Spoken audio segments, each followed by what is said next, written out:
श्याम समाज आणि श्यामसह शिक्षण संस्था आयोजित अभिमान शताब्दी उत्सवामध्ये डॉक्टर मी आपलं सहर्ष स्वागत करते. आमच्या संस्थेचे संस्थापक डॉक्टर रामचंद्र शिरोडकर सर यांच्या पुण्यतिथी दिवशी म्हणजे 18 डिसेंबर 2025 रोजी नरे पार्क मैदानामध्ये आमच्या विद्यार्थ्यांसाठी जो भरगच्च कार्यक्रम आयोजिला आहे, यामध्येच आमच्या संस्थेचे जे 10 विभाग आहेत, शिशु विभागापासून ते अध्यापक विद्यालयापर्यंत, यामध्ये असणाऱ्या विद्यार्थ्यांच्या पालकांसाठी एक फ्री मेडिकल कॅम्प देखील आयोजित केला आहे. या कॅम्पचे आयोजन सर्वस्व हेल्थ आणि डायमंड क्लिनिपॅथ लॅबतर्फे केले गेले आहे. तर डॉक्टर रियाल गोविल सरांचा मी थोडक्यात परिचय करून देते. सर डेंटल इम्प्लांटोलॉजिस्ट आणि oral cancer rehabilitation super specialist आहेत. येरला मेडिकल कॉलेज नवी मुंबईमधून त्यांनी अंडर ग्रॅज्युएशन कंप्लीट केलं. साऊथ ईस्ट आशियामधील सर्वात मोठे ओरल आणि फेशियल प्रोस्थेटिक सेंटर, ज्याचे नाव माहिडॉल युनिव्हर्सिटी आहे, तिथे त्यांनी 3 वर्षाची मास्टर डिग्री घेतली. त्यानंतर 2 वर्षाची फेलोशिप केली आणि 1 वर्ष ॲज अ इन्स्ट्रक्टर म्हणून सरांनी काम केलं आहे. तसेच दक्षिण मुंबईमधील जेवढे हॉस्पिटल्स आहेत, जसं ग्लोबल, सैफी, वोकार्ड, ब्रिज कँडी, सर्वच हॉस्पिटलमध्ये सर आणि त्यांची टीम कनेक्टेड आहे. तर गोविल सर, पुन्हा मी स्वागत करते आणि आपल्या प्रश्नांकडे आपण वळू. नमस्ते. सर्वात बेसिक प्रश्न की दातांची निगा कशी राखावी आणि वयानुसार कशी राखावी, याबद्दल आपण मार्गदर्शन करा. तो कल्पना जी, जैसे आपने मुझे बताया कि दांतों का जो महत्व है, अभी लोगों को क्या रहता है कि हमारे पास 2 दांत रहते हैं, यानी 2 सेट्स ऑफ टीथ. जब भी वो बच्चे रहते हैं और फिर जब भी वो बड़े होते हैं, वो बच्चे के दांत निकल जाते हैं और अडल्ट दांत आ जाते हैं. तो वो लोग सोचते हैं दांतों का इतना महत्व नहीं होना. लेकिन इसका क्या बड़ा प्रॉब्लम रहता है कि जब भी बच्चों के दांतों में कुछ भी कीटाणु लग जाते हैं या वो निकल जाते हैं, वो ध्यान नहीं रखते, तो वो उनके अडल्ट दांतों को में असर होता है. अच्छा. और फिर वो भी बराबर ठीक से बाहर नहीं आते, या जो कीड़ लग जाता है उसमें भी उनको अफेक्ट होता है.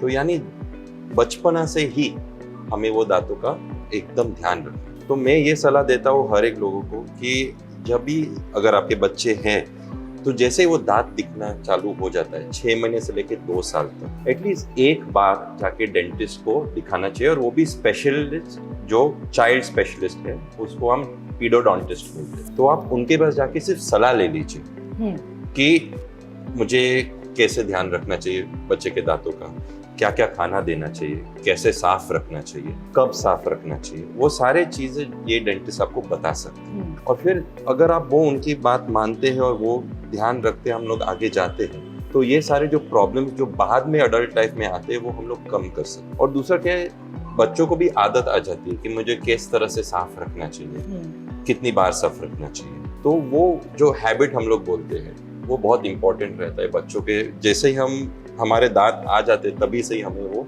ध्यान रखना चाहिए. और अभी दूसरा चीज ये रहता है कि लोग पूछते हैं कि भाई कितनी बार ब्रश करें. कल मैं आपको पूछता, आप दिन में कितने बार ब्रश करते हो? 2 बार तो करती हूँ. हाँ, ठीक है. तो ये बहुत इम्पोर्टेंट. साइंस टीचर हूँ ना, इसलिए. अच्छा, ओके. तो इट्स वेरी इंपॉर्टेंट, क्योंकि लोग क्या सोचते हैं कि भाई सुबह लोग बहुत ब्रश करते हैं, या हर एक जन सुबह को तो ब्रश करेगा ही करेगा. क्यों? उठ जाते हैं और वो मुंह में वो थोड़ा बास आता है या ड्राई माउथ रहता है, तो बोले हाँ चलो साफ करते. लेकिन ये वो भूल जाते हैं कि जो नाइट टाइम ब्रशिंग, जो रात का जो ब्रशिंग रहता है, वो सबसे जरूरी है. क्योंकि जब भी हम लोग सो जाते हैं तो हमारा पूरा बॉडी रेस्ट में चले जाता है, और तभी हमारा जो प्रोटेक्टिव मैकेनिज्म है, जो सलाइवा है, जो थूक है, वो कम हो जाता है. अभी आप समझ लीजिए कि आपने दिन भर पूरा जो भी खाना खाया है, पानी पिया है, चाय कॉफी जो भी लिया है, वो ऐसे के वैसे मुंह में रह गया है. थोड़ा तो थोड़ा दांतों के बीच में कुछ ना कुछ तो रह ही जाता है. और अभी आप सो गए, आपका जो वो प्रोटेक्टिव मैकेनिज्म है, जो सलाइवा है, वो भी कम हो गया. और अभी कीटाणु के लिए इतना सारा खाना नाश्ता तो कुछ मिल गया अभी दांतों में, तो उनका असर चालू हो जाता है. और वो जो एसिड रहता है, जिससे वो दांतों का जो कीड़ लग जाता है, उसका परसेंटेज बहुत ज्यादा बढ़ जाता है, और उससे कैविटीज फिर हो जाती है, गम डिजीज हो जाता है.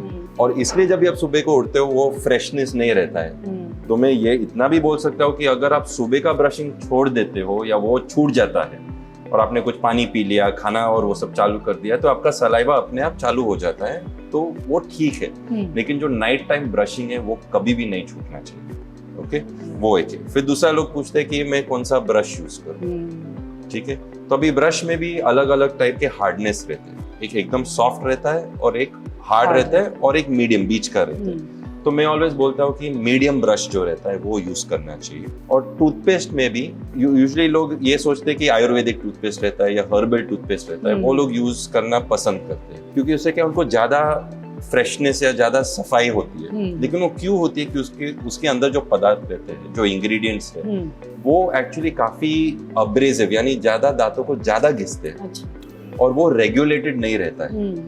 तो उसमें क्या होता है कि आप एक्चुअली अपने दांतों को ज्यादा घिस रहे हैं वो टूथपेस्ट यूज करके। तो इसलिए मैं सारे पेशेंट्स को एडवाइस करता हूँ, एक सेंसोडाइन टूथपेस्ट आता है या एक कोलगेट टोटल सबसे सिंपल टूथपेस्ट, वो यूज करना चाहिए। और अभी क्वेश्चन आया था कितना यूज करना चाहिए। हाँ। एड में आपने देखा हो कि मस्त वो पूरा ब्रश के ऊपर एक कितना बड़ा सा टूथपेस्ट लगा देते हैं। नहीं, वो जो वटाना जो पी बोलते हैं ना, हाँ, वो पी साइज होना चाहिए। उतना ही टूथपेस्ट काफी। और उससे आपको दिन में 2 बार ब्रश करना है, नाइट टाइम ब्रशिंग बिना हेजिटेशन के साथ करना चाहिए।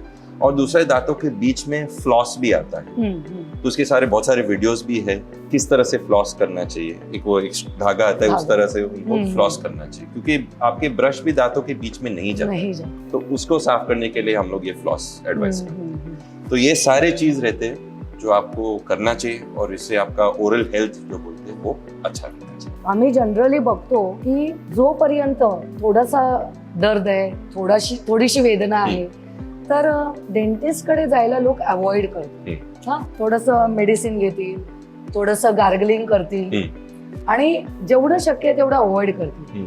पण जोपर्यंत वेदना तीव्र होत नाहीत, खाणं पिणं बंद होत नाही, हा, आणि कान, मानेचा भाग, सूज येणे हे सगळे प्रकार होत नाहीत, तोपर्यंत डॉक्टरकडे जायला सामान्य माणूस तयार होत नाही।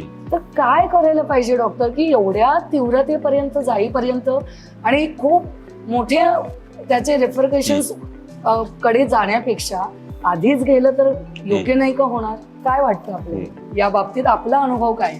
तो जैसे मैंने आपको बोला कि जैसे हम लोग दांत आते हैं मुंह में, यानी 6 महीने से लेके 2 साल तक आपको एक बार दिखाना चाहिए। तो यानी जब भी अडल्ट हो जाते हैं तो इट इज वेरी इंपॉर्टेंट कि हर 6 महीने या एटलीस्ट साल में एक बार जाके आपके डेंटिस्ट को दिखाना चाहिए। लोगों को क्या डर रहता है कि वो लोग डेंटिस्ट के पास जाते हैं, वो कुछ ना कुछ निकालते हैं, कुछ बहुत ज्यादा खर्चा होता है और इसलिए हमें नहीं जाना। और फिर लोगों वो टालते हैं कि जितना लंबा वो खींच सकते हैं वो खींचने की कोशिश में रहते हैं। और फिर ऐसे टाइम आ जाता है क्योंकि आपको पता होगा या आई होप नॉट कि लोगों को पता होगा कि अगर दांतों में जो दांत का जो दर्द होता है वो कितना पेनफुल होता है। बहुत लोगों को समझ में आता है कि वो उनको क्या करना चाहिए, वो फंक्शनिंग उनका बंद हो जाता है, वो उतना पेनफुल रहता है। तो वो उस चीज को अवॉइड करने के लिए सबसे सिंपल एक है कि आप हर 6 महीने या साल में एक बार जाके अपने डेंटिस्ट को दिखाएं सब बराबर है कि नहीं है। नॉर्मली क्या रहता है, सबसे इजी काम क्या रहता है, दांतों की सफाई।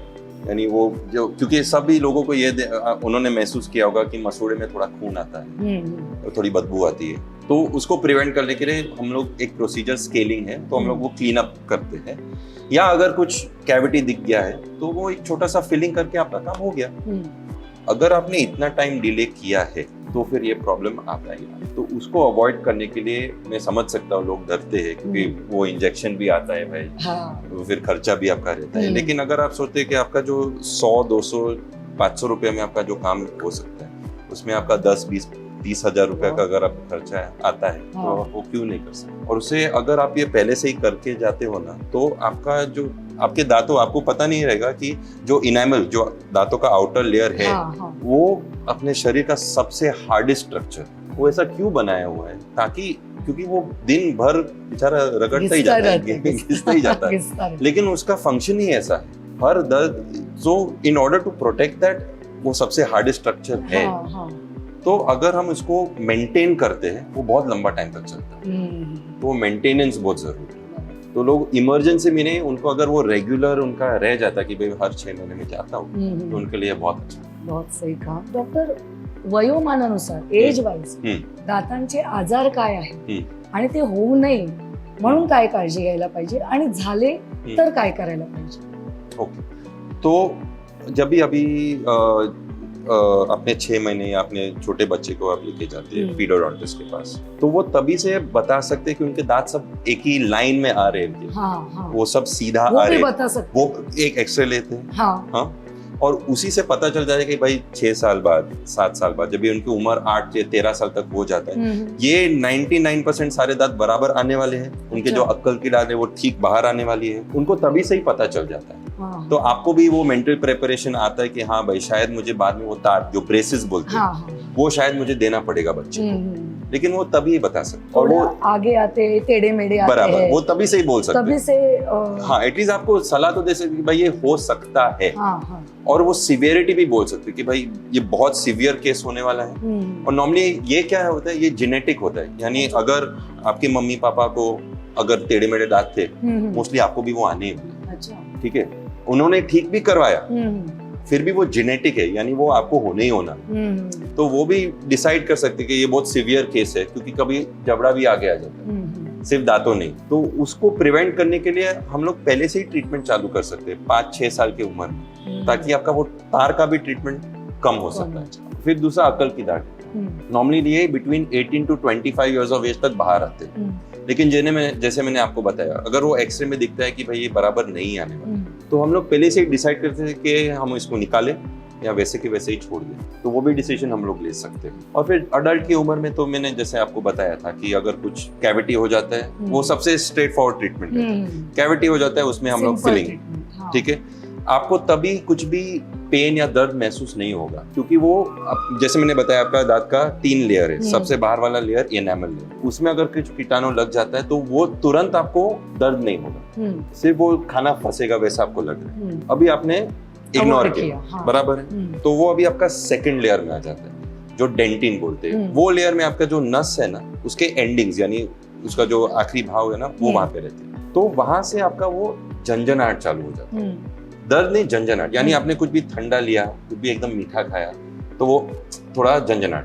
चलो मैं सोचा चलो ये भी मैं अवॉइड करता हूँ, सहन लेता हूँ, और आपने वो भी टाल दिया. अभी क्या होगा, आप कुछ भी गर्म लेते हो, कुछ भी गर्म चीज आपने लिया ना, गर्म पानी, सूप, कॉफी आपने कुछ लिया, वो दर्द चालू हो गया. यानी अभी वो जो कीटाणु है वो आपको नस तक पहुंचे, तो थर्ड लेयर तक पहुंचे.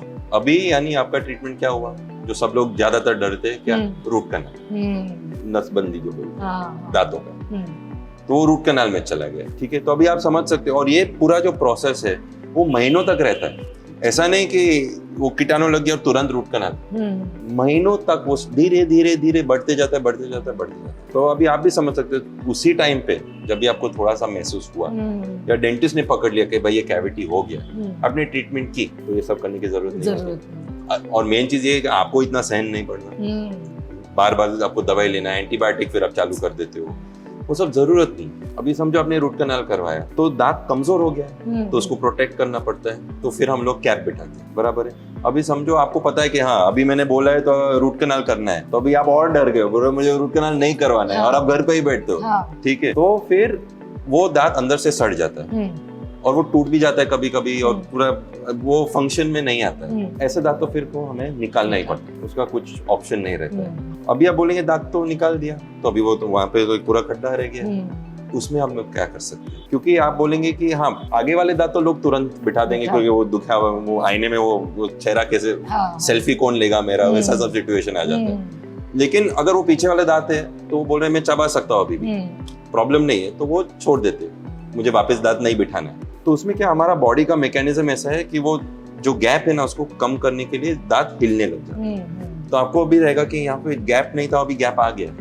क्यों? क्योंकि वो जगह बंद हो रहा है. तो उसको प्रिवेंट करने के लिए हमारे पास और ऑप्शन है, जो हम लोग कैप बोलते हैं. उसका एक ब्रिज आता है, यानी 3 या 4 दांत, वो हम लोग लगाते हैं. इसमें क्या प्रॉब्लम रहता है, लेकिन आपके आगे और पीछे वाले दांत को हमें घिसना पड़ता है. आपने ब्रिज देखा है, सब लोगों ने ब्रिज देखा है, आगे एक पिलर है, पीछे एक पिलर है, और फिर ब्रिज, बीच में ब्रिज. तो वो आगे और पीछे वाले पिलर में वो आपके आगे और पीछे वाले दांत, और जो जगह जो मिसिंग है वो ब्रिज है। तो यानी आपके आगे और पीछे वाले दांत को भी हमें घिसना पड़ता है और फिर उसके ऊपर वो पूरा ब्रिज बिठाते हैं। अच्छा। तो अभी पहले वो ट्रीटमेंट ऑप्शन था, अभी एक नया ऑप्शन है इम्प्लांट, जो मेरा वो स्पेशलिटी है इम्प्लांटोलॉजिस्ट। तो हम लोग एक छोटा सा स्क्रू आता है टाइटेनियम का, वो स्क्रू हम लोग हड्डी में डालते हैं और हड्डी और वो स्क्रू एक हो जाते हैं। अच्छा। और फिर उसके ऊपर हम लोग कैप बिठाते हैं। तो इससे क्या होता है, आपके आगे और पीछे वाले दांत को हमें हाथ नहीं लगाना। तो उससे आपका ट्रीटमेंट और जो कॉस्ट आप लोग सोच रहे होगे, जो ब्रिज का कॉस्ट है और जो इम्प्लांट का कॉस्ट है वो ऑलमोस्ट सेम ही रहता है। अच्छा। तो अगर आपका दांत हम लोग बचा सकते हैं, उसको ज्यादा घिसना नहीं पड़ता है, तो आप लोग इम्प्लांट क्यों नहीं कराते?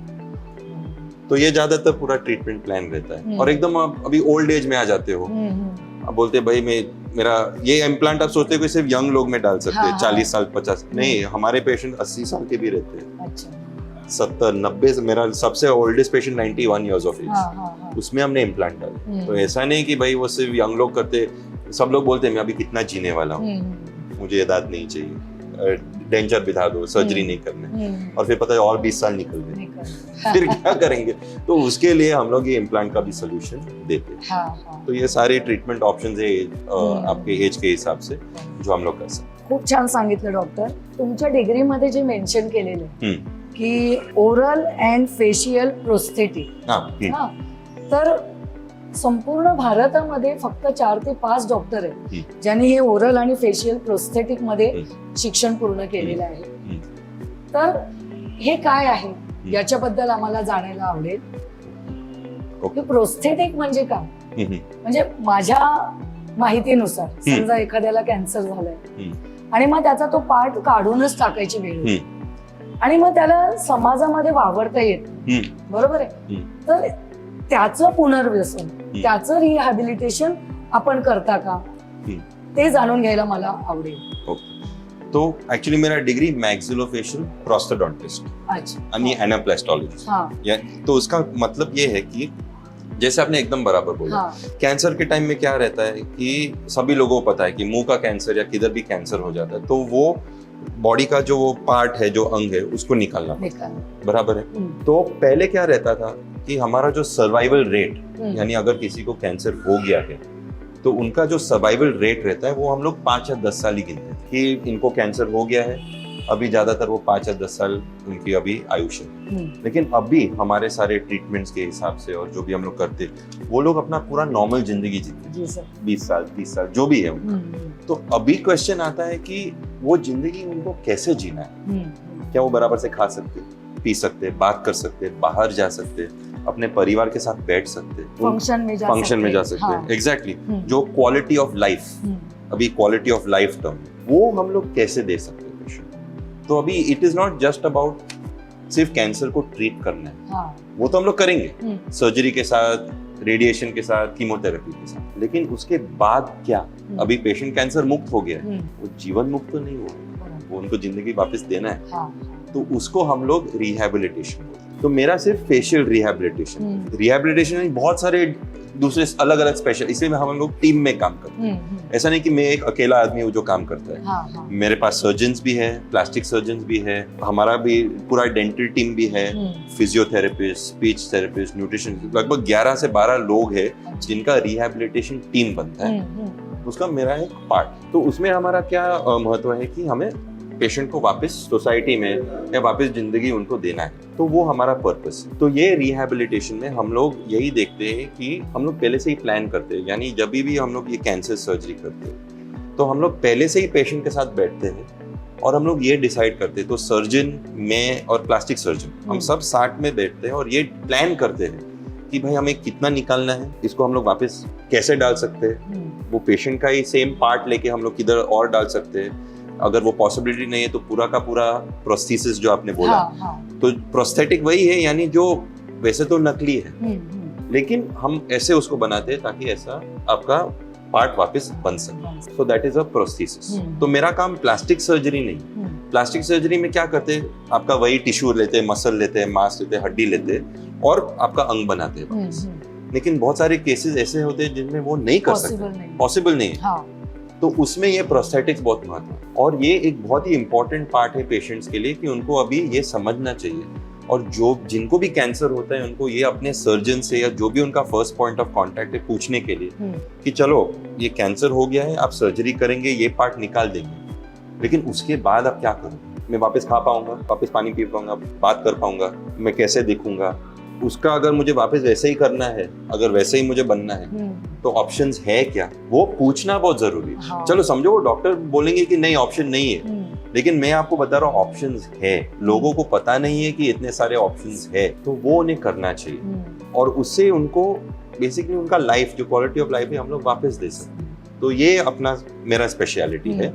और हम लोग रिहैबिलिटेशन में हमारा जो सर्वस्व आपने बोला था, हम लोग इसलिए वो टर्म सर्वस्व दिया है क्योंकि हम लोग A to Z सर्वस्व पूरा कैंसर का हम लोग ट्रीटमेंट देते हैं। और ये जो रिहैबिलिटेशन है सिर्फ कैंसर में नहीं, ट्रॉमा यानी जो भी कुछ एक्सीडेंट हो जाता है उसमें, बर्न विक्टिम्स होते हैं, एसिड अटैक होता है, या जो कॉन्जेनाइटल डिफेक्ट यानी बर्थ डिफेक्ट पहले से ही उनका समझो कुछ कान नहीं, आंख नहीं है, वो भी हम लोग इसमें कर सकते हैं। तो वो हमारा पूरा स्पेशलिटी। डॉक्टर जे तुम्ही आता प्रोस्थेटिक बद्दल इतकी माहिती दिली, तुम्ही जर व्हिडिओ दाखवला तर खरंच सर्वांना समजेल की प्रोस्थेटिक म्हणजे काय आणि काय तो लाईफ चेंज असेल ते बघायला खरंच आवडेल जर आपण व्हिडिओ दाखवला याचा की तुम्ही जे काही प्रोस्थेटिक करता, तर खरंच लोकांना आयडिया येईल, कळेल की काय एक ड्रास्टिक बदल होऊ शकतो, तर ते फार बरं होईल असं मला वाटतं.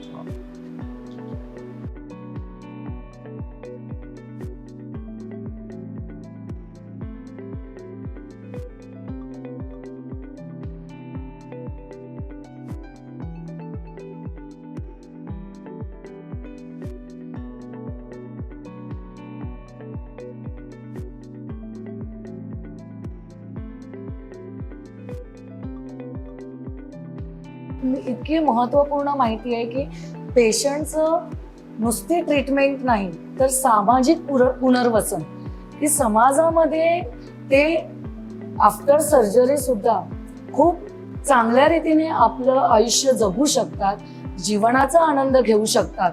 तर इतकं महत्वपूर्ण माहिती डॉक्टर आपण दिली, खरंच मी आपले खूप खूप आभार मानते. मी हा जो मेडिकल कॅम्प सर्वस्व हेल्थ आणि डायमंड क्लिनिक पॅथ लॅब तर्फे यांच्या संयुक्त विद्यमाने होणार आहे 18 डिसेंबर रोजी, तर माझी आमच्या पालक वर्गाला विनंती आहे की जी प्रत्येक वर्गाच्या ग्रुपवर आम्ही गुगल लिंक पाठवू, तर त्याच्यावर तुम्ही ती गुगल शीट भरायची आहे आणि आपली माहिती द्यायची आहे आणि नोंदणी करायची आहे आणि आपल्या या फ्री मेडिकल कॅम्पचा जरूर जरूर लाभ घ्यायचा आहे. ती खरंच तुमच्यासाठी उपयुक्त ठरणार आहे. तर मी आमच्या क्षामस संस्थेतर्फे आणि अभिमान शताब्दी उत्सवातर्फे आपण जो मेडिकल कॅम्प करणार आहात त्याच्यासाठी आणि आपण इतकी महत्वपूर्ण माहिती दिली त्याच्यासाठी खूप खूप आभार मानतो. Thank you so much.